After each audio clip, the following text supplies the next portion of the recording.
Let's kick off with this story. The cabinet of the SNP-led government in Scotland is, we think, meeting pretty much about now, ahead of a session of the Scottish Parliament at Holyrood. It comes as Nicola Sturgeon faces criticism for taking what some see as an excessively draconian approach to Omicron that risks making it impossible for struggling Scots businesses to survive. Well, it's reported that the First Minister may announce a shortening of the self-isolation period in Scotland to fall into line with the 7-day quarantine required in England. COVID cases in Scotland are on the up. Numbers in Scotland, for instance, they rose by 11,000 on Boxing Day, but according to the latest data, hospitalisations, we keep being reminded they are the key metric in all this, are not rising quite so sharply, at least not yet. Well, the SNP's tough line on restrictions, including the cancellation of large gatherings for Hogmanay, has prompted some speculation that thousands of Scots will travel across the border to welcome in the new year. Well, in a moment we'll discuss how the rest of the UK is coping with COVID in these days between Christmas and the new year. But first we can turn to our Scotland correspondent, David Donaldson, for where we are in Scotland on those restrictions. Davy, very good day to you. Just remind us of the restrictions as they currently stand.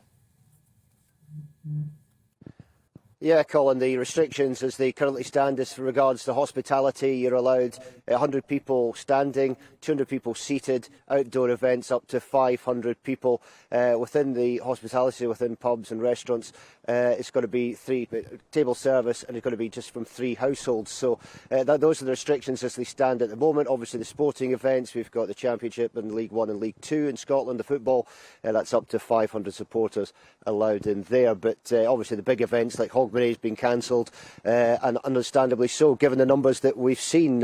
You talked there about Nicola Sturgeon maybe taking a draconian approach. I think that's a lot of people view it that way, especially when you see what's happening in England or what's not happening in England. And certainly you would expect people from Scotland to travel south to England to enjoy New Year. Obviously that's something Nicola Sturgeon doesn't want to happen, but I'm pretty sure it will. So often it seemed, Davy, hasn't it, that Nicola Sturgeon's led the way and then England has followed suit. It just begins to look, perhaps, this might be an instance where the opposite holds true.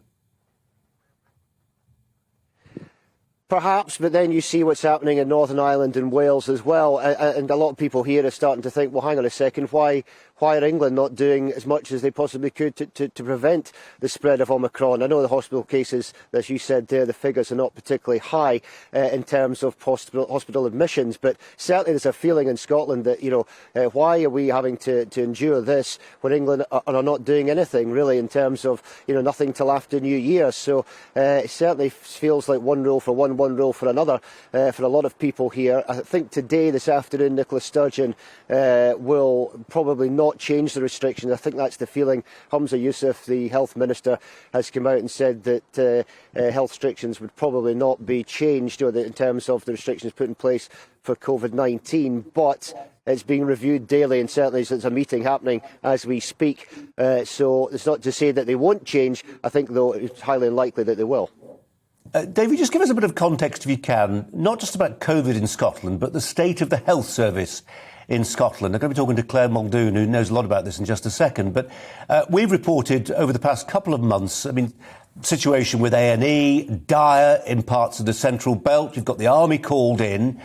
Is there a sense in which perhaps the SNP have to behave slightly differently because there are problems there that are particularly acute, that mean they are exacerbated by COVID, and the situation is different because there is a kind of crisis that Scotland faces?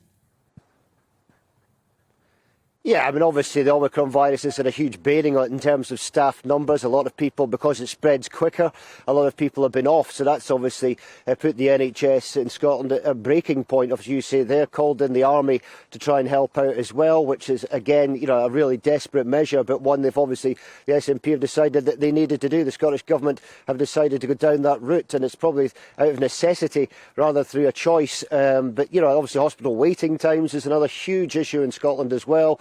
We've heard from Liberal Democrats earlier in the week. They were talking about the waiting times for people suffering from mental health, young people, up to 2 years. So you can see there's a whole raft of problems in Scotland in terms of the health service. This has obviously been caused and certainly made it even worse by Omicron and the spread of COVID-19.